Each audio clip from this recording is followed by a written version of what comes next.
Thank you, thank you.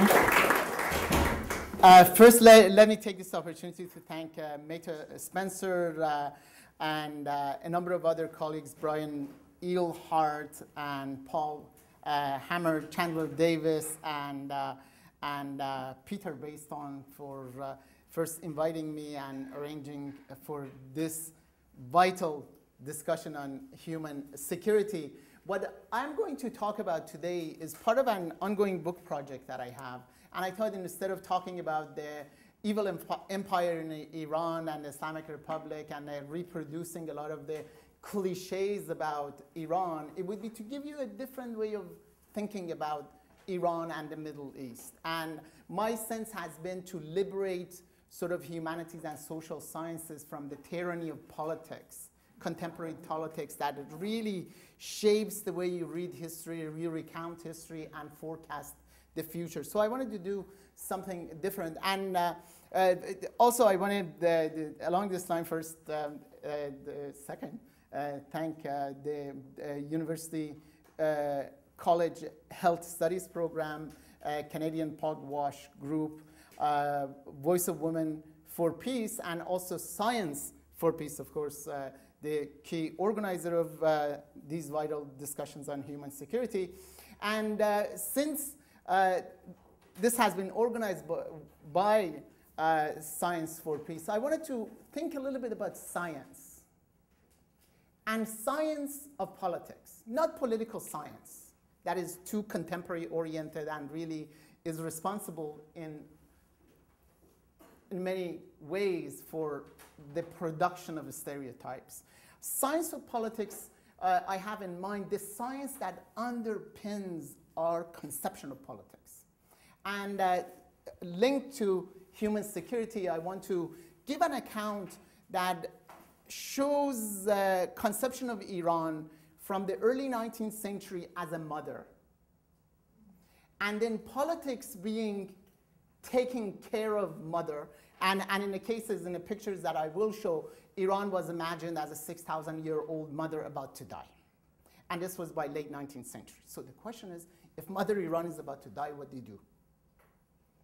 And the kind of questions that emerged as a result of this fundamental question led to the wholesale adaptation of the analytical terminologies of medical sciences for discussion of what I refer to as constitutional politics in Iran. Constitutional politics would be the beginning of a kind of politics that the polity is no longer referred to as viewed as a flock led by shepherd king and the ruler, and no longer the polity is no longer viewed as a garden taken care of by a gardener who knows what is good and what is bad, but as a human body, as an anthropomorphic being, mother, and a mother that is ill, about to die, and you have to cure her and restore her health. This is part of the science of politics that I want to talk about. And this sort of happens in late 19th century and early 20th century. And then by the Iranian Revolution of 1979 that most of you are familiar with and probably have participated in demonstrations in support of the Iranian Revolution in earlier times, about 30 years ago, and now disappointed with the outcome of the Iranian Revolution, I want to talk about the emergence of a different science, and that is science of engineering. How the rise of the Islamic Republic coincided with the shift from a medical conception of politics and the nation as body politic to a conception of politics as society and polity as a building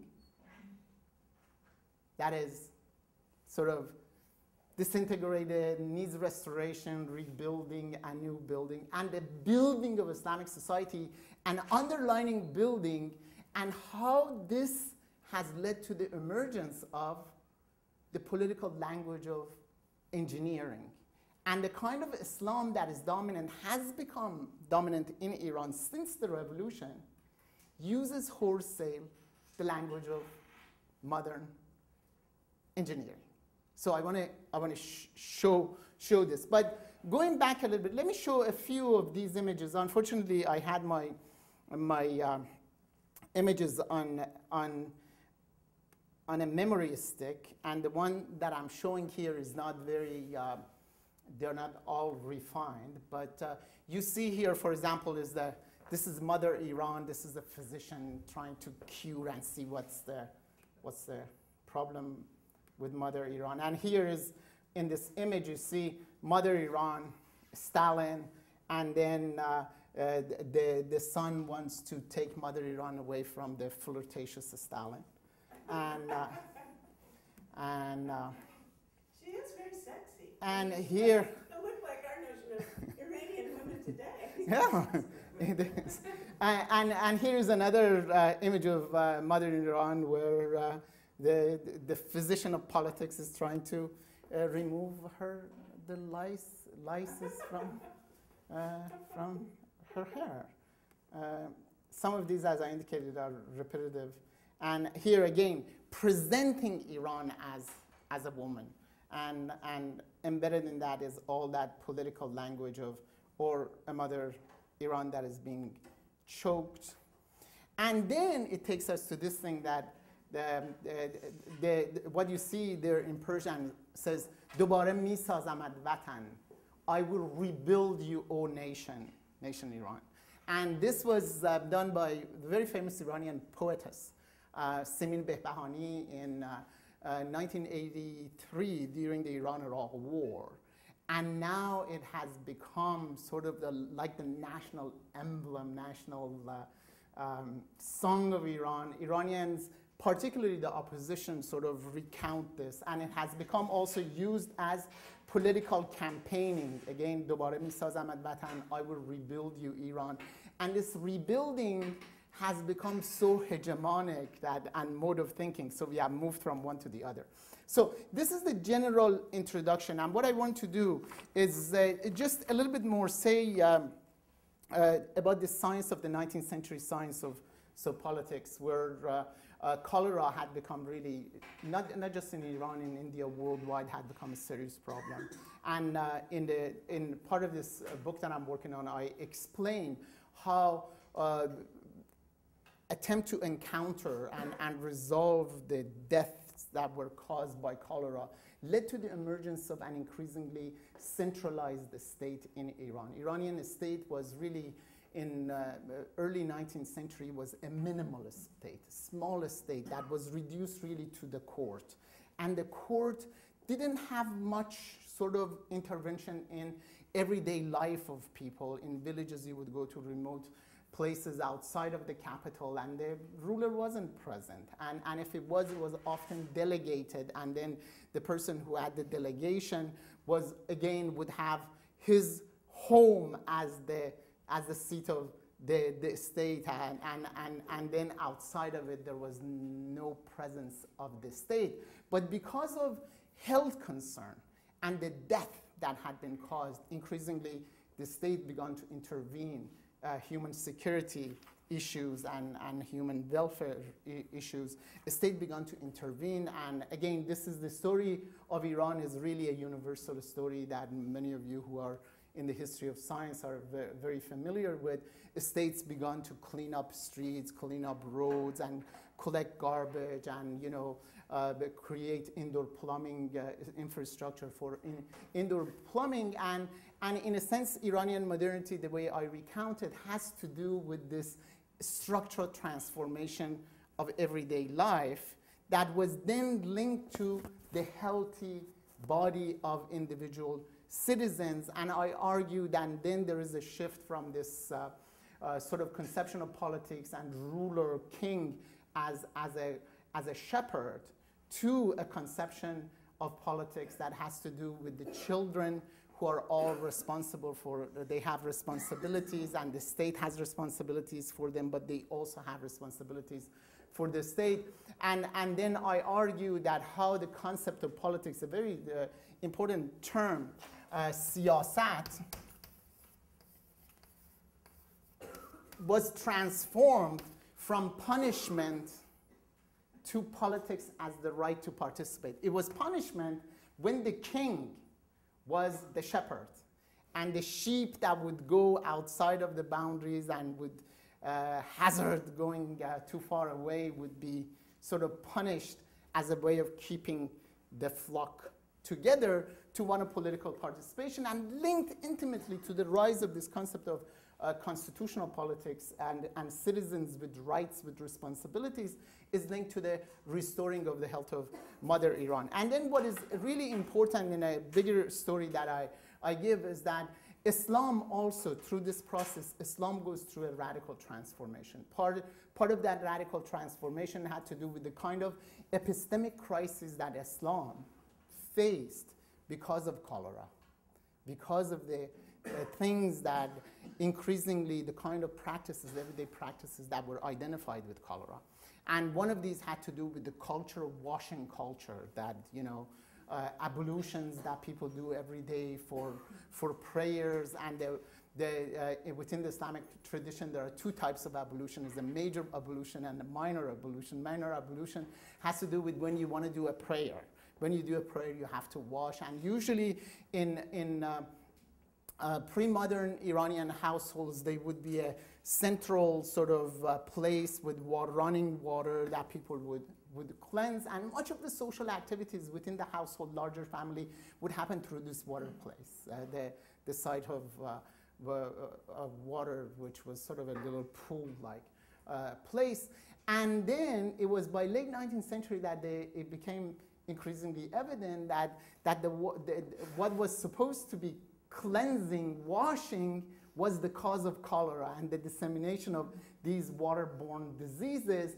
And this led to increased medicalization of conception of Islam and Islamic purity, moving from a conception that had to do with, you know, with a particular amount of water. Within the Islamic tradition, if you have about 3.5 or 3.5 and 3.5 cubic spans of water, that water is supposed to cleanse any kind of impurities, any kind of filth. So you would have within traditional households people sitting with this internal house, the pool, washing dirty clothes, washing dishes, washing their faces, brushing their teeth, all collectively in one place.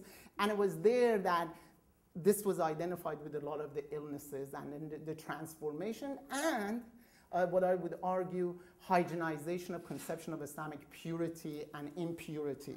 And this then led to the revitalization of Islam as a mode of political criticism that became, I refer to it as Pasteurized Islam, Pastorian Islam. This Pastorian Islam became a mode of critiquing politics, particularly with Iran becoming increasingly urbanized. And with urbanism, you will have a lot of difficulties emerging. You'll have a lot of problems resolved, but a lot of problems emerging.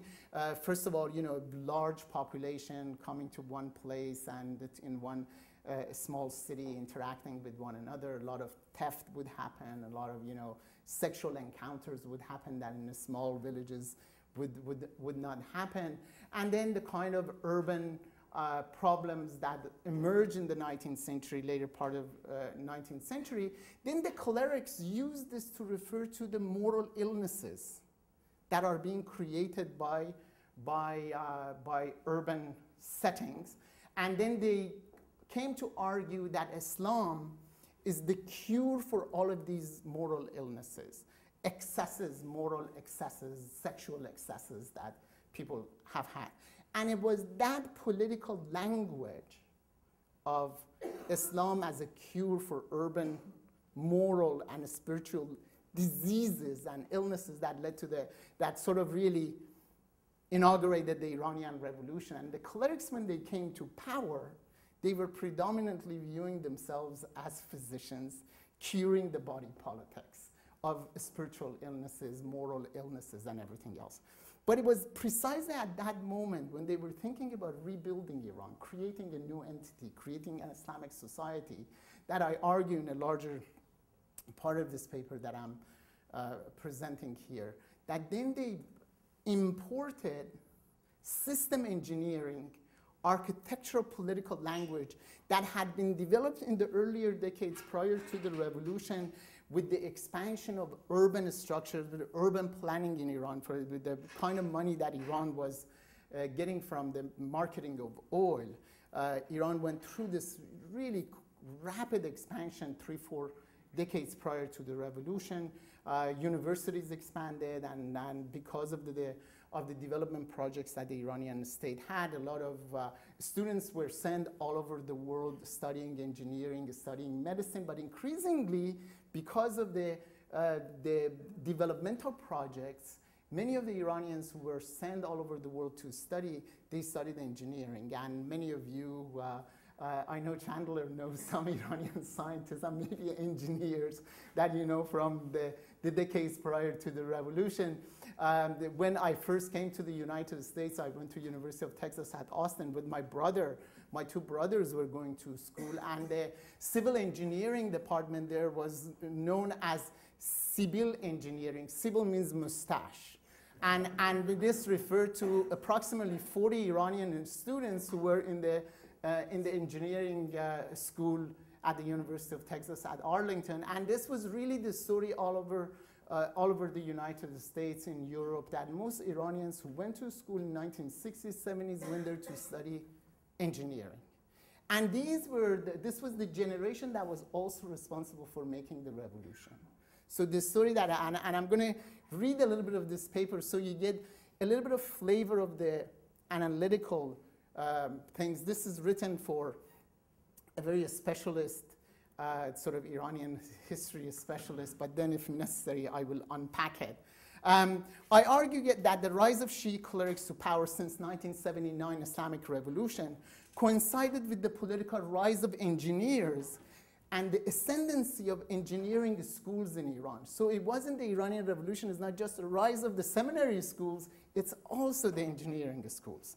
While the Islamic revolutionary commitment to the building of a divinely inspired society on the eve of the revolution, the analytical concepts of engineering and architecture began to provide the foundation for a highly contested shift from an organic, body-like, to a synthetic conception of religion and culture. The epistemic shift,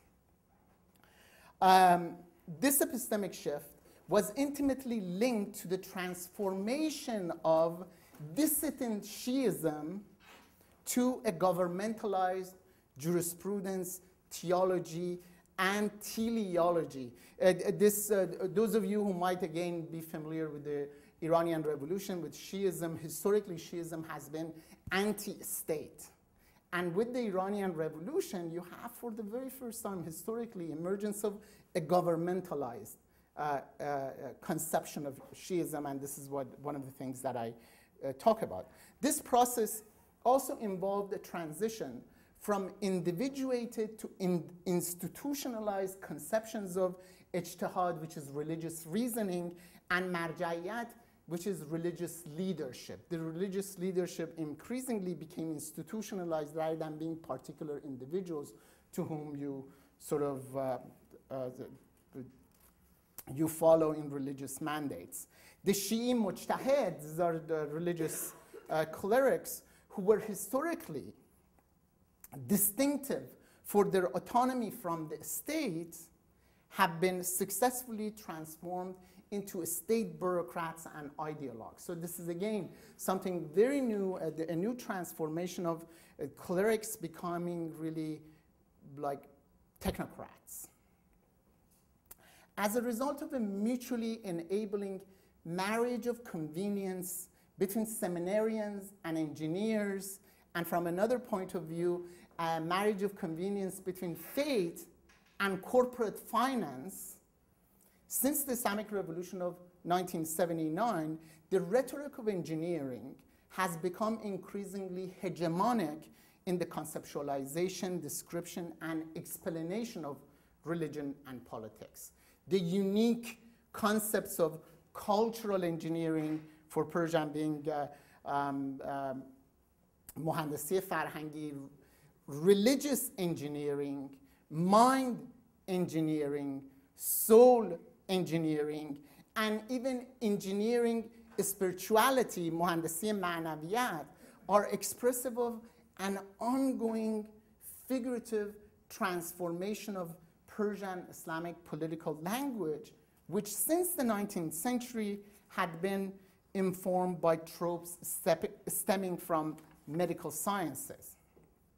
The prevalence of engineering and architectural imagination, I also explained that involved the coupling of Islamic terms and concepts with engineering concepts such as building, rebuilding, repairing, drafting, mapping, geometry, and observation. And in this case, the concept that is used, rasad, is a concept that until very recently was used only to refer to observatories.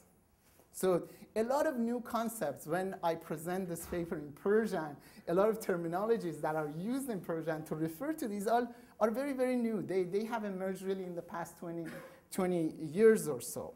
While in the pre-revolutionary period, it would have been considered a grave religious deviation, bid'at, the fusion of engineering concepts with Shi'i theology and eschatology has led to the articulation of novel conceptions such as geometry of theology, and this is really popular. There are a number of books already with the title Geometry of Theology, geometry of religious knowledge, geometry of expectation, geometry of Mahdiism, and more importantly, divine geometry, which is used specifically by the supreme leader of the Islamic Republic to refer to the Islamic Republic system, Nizam Jumhuri Islami. Let me say something about this geometry of expectation and geometry of Mahdiism.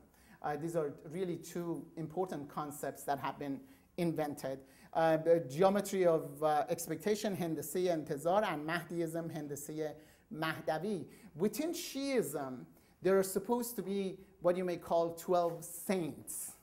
And the 12th saint is like Messiah, is like Jesus, who has disappeared from the world and is expected to reappear at the end of time. The whole millenarian expectation within Christianity thus has its equivalent within Shiism with the return of the 12th Imam. Now, the 12th Imam within the historical Shiism had two phases of significant, politically significant or theologically significant life. Where one was his period of occultation, his disappearance from the world, because disappearance is linked to reappearance at the end of time. So within Shiism, there is a distinction between the period that they refer to as minor occultation, when the 12th Imam, the Messiah or the Mahdi, or in this case, the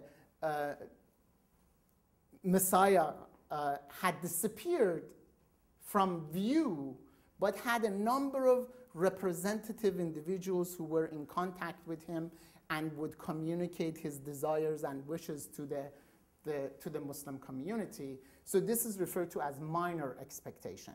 And the later expectation, later occultation, is when he totally breaks off any contact with the living beings, and he goes into full occultation. Now, within the Islamic Republic, they have invented two new terminologies. That the return of the Mahdi, like his occultation, has two phases. What is minor appearance and the major appearance. Major appearance return was introduced as a way of sort of allowing Shi'is to continue their everyday life. Don't wait for the Mahdi to come. He's not going to come. Rest in peace. So the whole notion of major occultation was sort of depoliticize the community. Now, within the Islamic Republic, they have come and linked the return of the Mahdi to the state's strategic planning. Strategic economic planning, cultural planning, educational planning. So when Mahdi comes, The return of the Mahdi is no longer the return of an individual, it's the return of Messiah as a person who descends to earth, but is full actualization of what they refer to as Islamic system. So Mahdi becomes embedded in political institutions, in educational institutions. So it becomes physically present in our mode of encounter. So is the utopia, the Mahdi's utopia is actualized. So this, and this engineering project is linked to this conception of Mahdi as the strategic goal of the Islamic Republic. So as I noted, this really the concept of geometry of Mahdiism, if you would have used it in pre-revolutionary period, it would have been considered a grave religious deviation and would have, caused uproar. Now has become a concept that is used extensively in within seminary schools, and the leader of the Islamic Republic is using it with, with pride.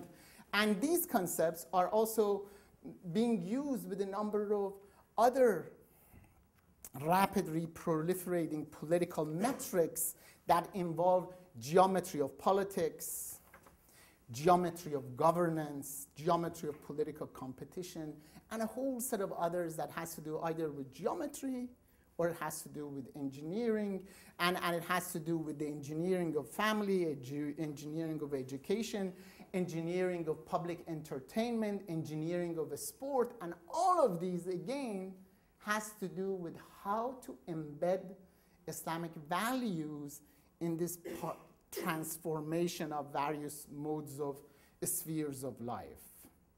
These are indicative, these changes, these conceptual changes, indicative of a fundamental shift from a quietist and speculative to applied and managerial Shiism, a Shiism that is fundamentally concerned with governance and state security. And this is really important, that Shiism, historical Shiism, was in a sense rejected the world, and it was very mystical in its orientation. And the very foundational block of mysticism that is love of God was the rejection of worldly belonging.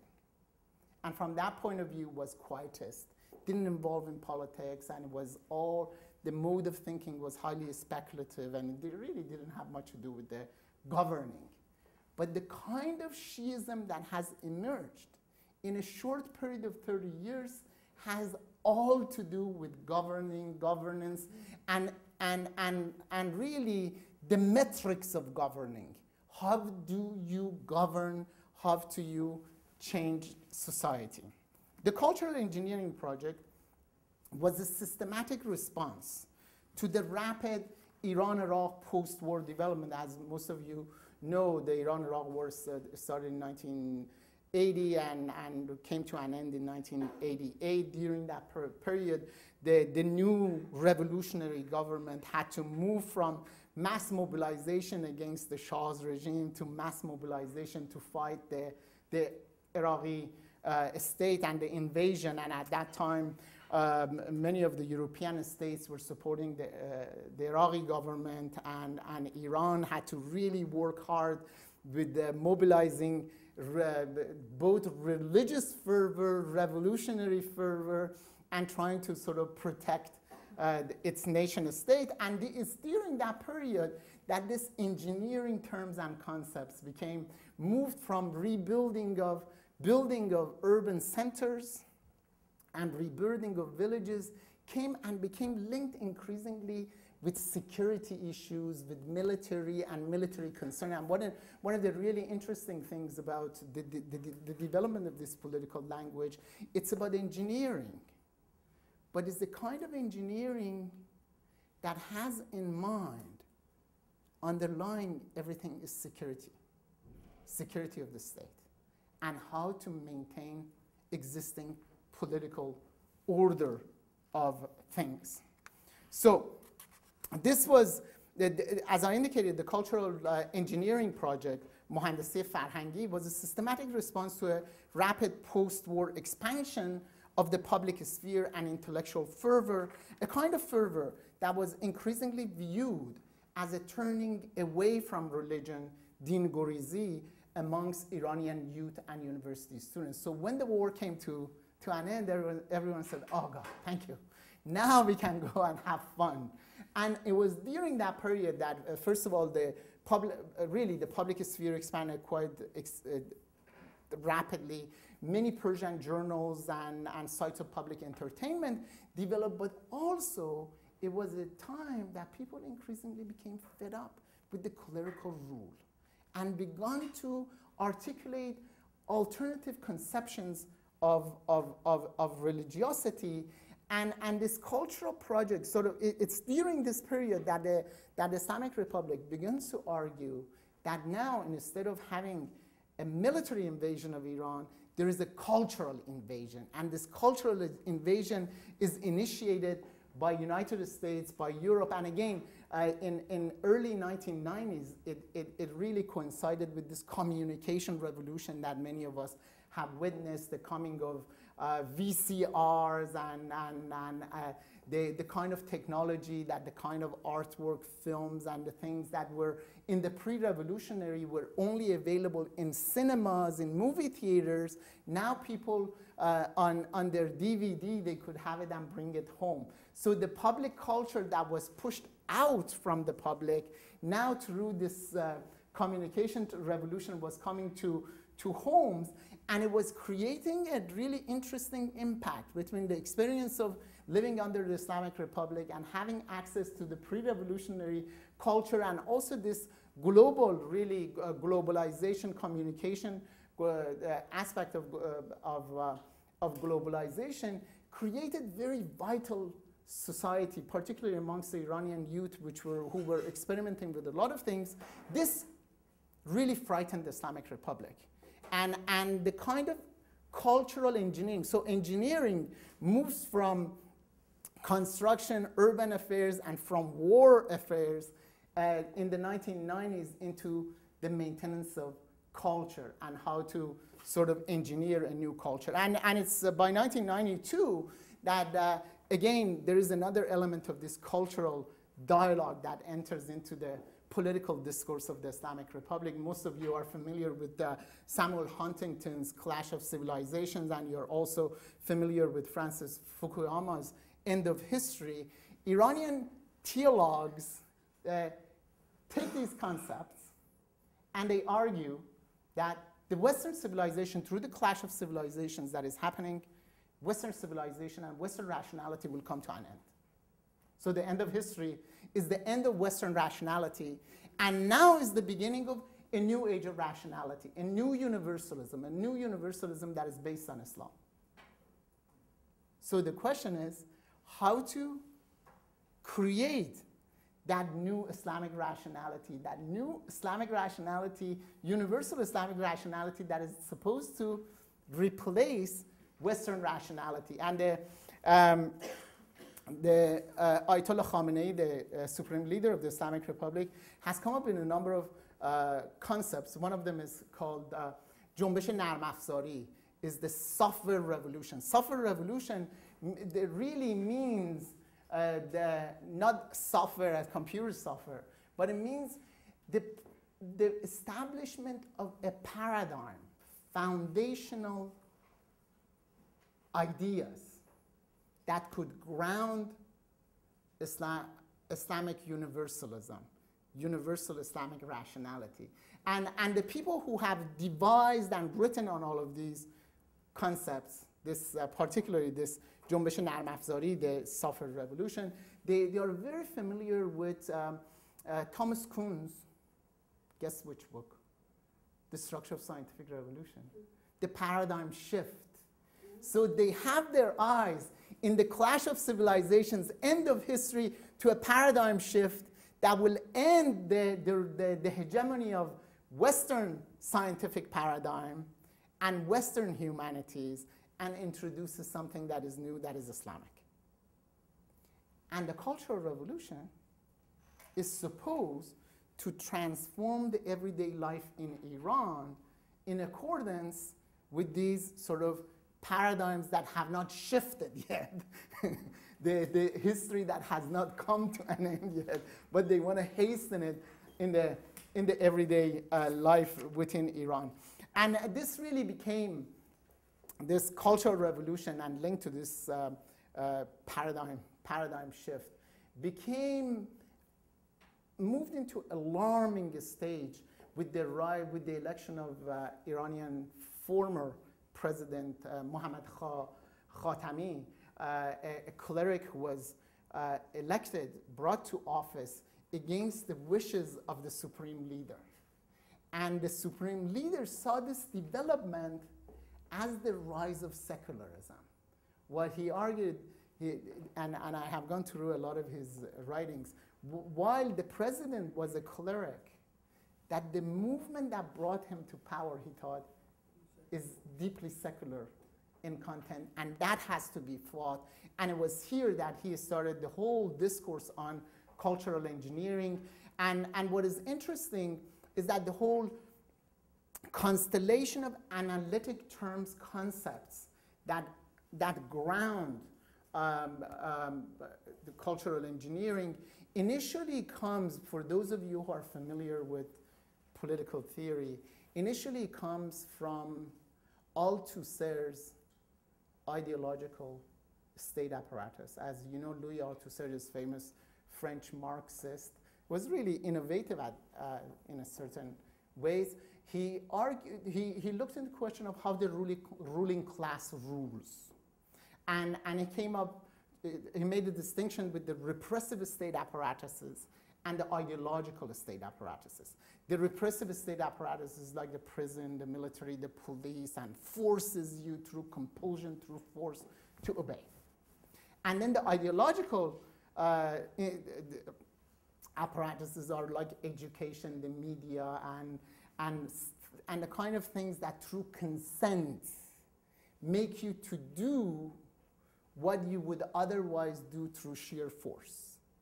So they adopt this, and they use this in developing this cultural engineering project. Another key theorist that they have used in devising this, again, Marxist, Antonio Gramsci.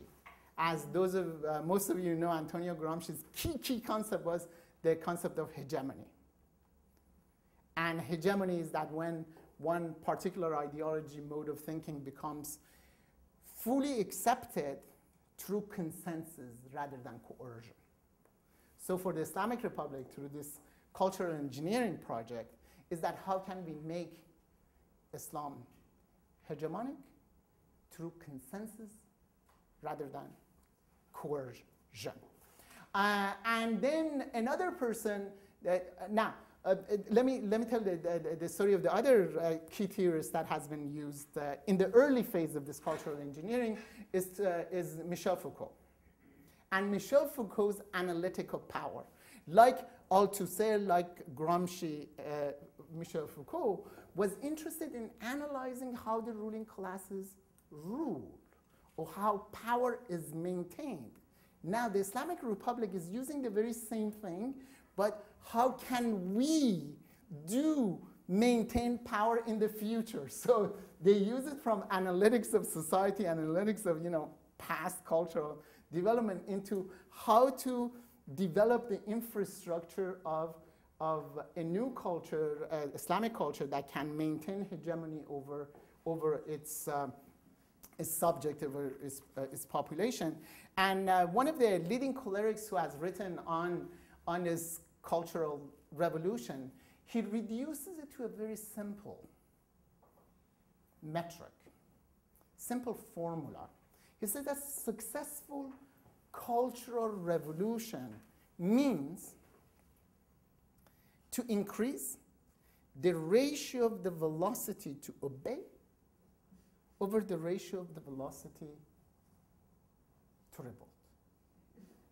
So create a mode of culture. So Islam in this governmentalized Islam, and the larger argument that I have is that the shift that is happening is really how to govern, how to maintain rule, rather than essence of Islam. If you go back to this key argument that I made concerning the shift from an organic conception of culture, organic conception of politics, to a synthetic, this is a very good example of it. This is no longer the true Islam, essential Islam, the fundamental Islam. They don't want to reinforce the fundamentals. They want to create a kind of Islam that is fundamentally concerned with governance and with the security of the state. And this put in a larger historical transformation, a larger sort of history of Shiism, again, is really interesting because Shiism historically and throughout the Islamic history has been the ideology of revolt against oppressive states.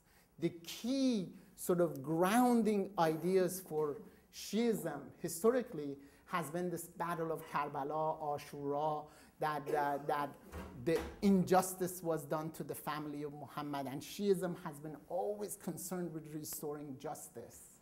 But with this shift from dissident Shiism to a statist Shiism, the whole idea of dissent has been sort of put aside, and now loyalty to the regime, to what is referred to as geometry, the divine design and geometry of the Islamic Republic has become important. And this kind of shift within Shiism happens not only in the form of sort of education within seminary schools, the kind of issues that are discussed about jurisprudence. For example, Islamic jurisprudence historically was really interested in prayers. That how do you wash, how do you maintain yourself, how do you keep a clean body, how do you do your prayers, what are the requirements for almsgiving and for fasting, all of the issues that had to do with your relationship with God. Islamic Republic has changed this. The relationship of individual with God has become sort of minimized, but the individual's obligation to the society, to divine design and geometry has become increasingly more important. And one of the key lectures that Khamenei gave, the supreme leader of Iran, in December 1979, argued that while it is permissible to disobey God concerning prayers, fasting, almsgiving, things that were originally very important, it is not permissible to deviate from the geometry, divine design and geometry that is the divine design for the making of an Islamic state that is linked to the coming of the 12th Imam. So you have really a fundamental transformation of Shiism. As I indicated, this is not only in theology, in jurisprudence, but also in lamentation. There is this lament. Unfortunately, this is in Persian, but I thought for getting a sense of it, it would be good if I could play it to get a sense, and then I will translate the words for you. I don't know whether I succeed in getting this going, but maybe I do.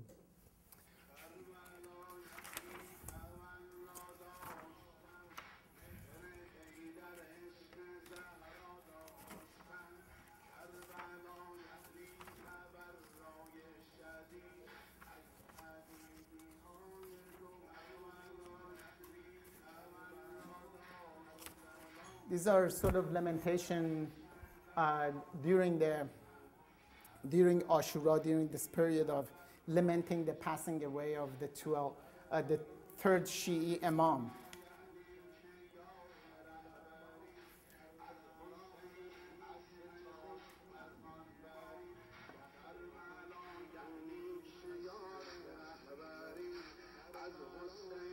Can anyone speak Persian or read? Did you understand what you're saying? کربلا یعنی که یار رهبری از حسین عصر خود فرمانبری. Can you?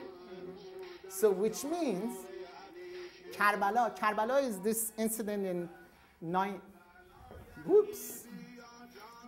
He won't shut up. He has taken over. We have a case of this. Oh my God. He really has become hegemonic.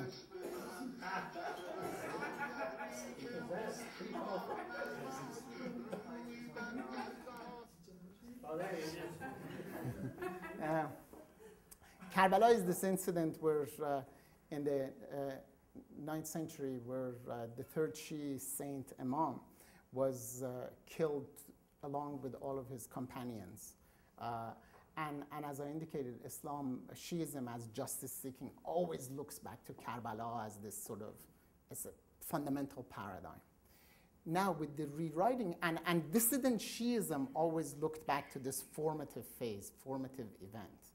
And now with the new state-centered Shiism that is emerging, here this religious singer or lamenter argues that Karbala means obeying the Imam. Obeying the Imam means obeying the supreme leader. Karbala no longer means seeking justice, restoring justice. It means obeying the Imam. Karbala means that you are the devotee of the supreme leader.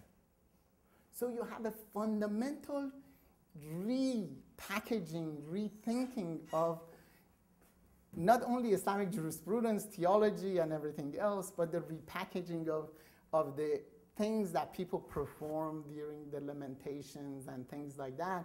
Again, these are embedded everywhere within the political culture. So the larger argument, if I may summarize it, this has gone a little bit longer than I anticipated it, is that the rise of the Islamic Revolution of 1979 coincided with the rise of engineering schools and the political language of engineering, or in a sense, the analytical terminology of engineering came wedded with Islamic theology, Shi'i theology, and eschatology.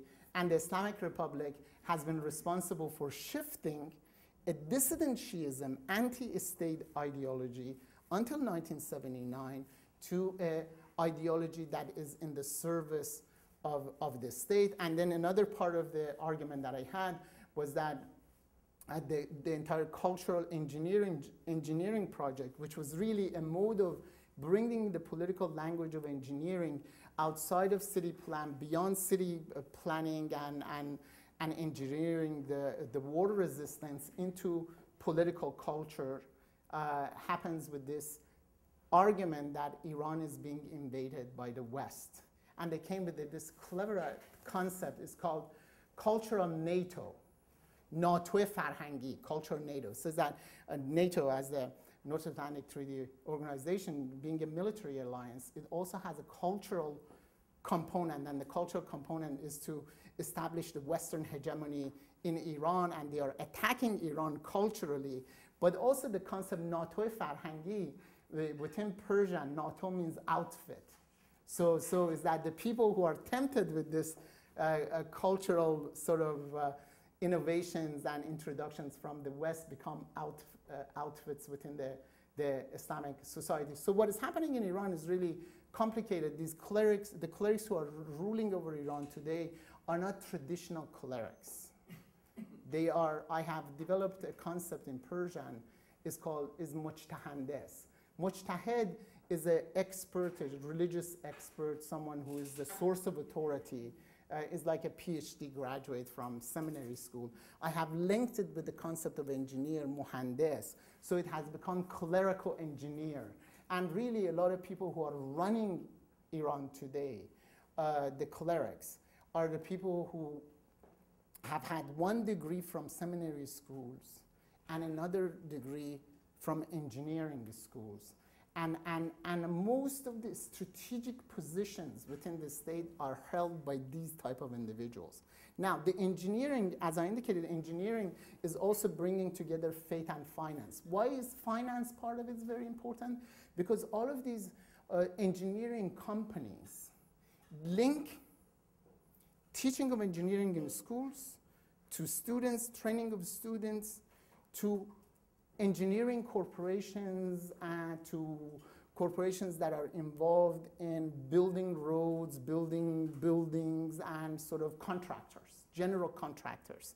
And these general contractors get a lot of financing from the state. If you want to win a large project, and a lot of these engineers do, there is an ideological component of it that they go hand in hand. And you see a lot of people in Iran that are very successful businessmen or very successful engineering corporations that they're very secular in their everyday mode of life, but at the other hand, they are working very closely with the Islamic State. So this coming together of engineering and science knowledge and Islamic power is very important in understanding the layout within Iran and the kind of political debates that are going on both inside Iran and outside of Iran.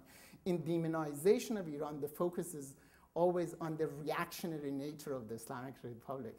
But when you focus on the reactionary nature of it, you lose sight of this important revolutions, transformations in thinking, which is actually, in my view, more dangerous. I am more frightened of an engineered Islam and which becomes really authoritarian, that traditional clerics. Traditional clerics were really harmless from one point of view. Now they have become engineers. They are doing cultural engineering. They are doing larger scale planning with a lot of money from the state, from resources of the state. From that point of view, if they were really reactionary backward clerics, I wouldn't be as worried as really sophisticated, pretty modern from that point of view. And the political discourse, I would say, sometimes in Iran compares very favorably to what you see amongst the Republican Party candidates in the United States. So it's important not to lose sight of those things. So with that, I bring my long-winded presentation to an end. Thank you.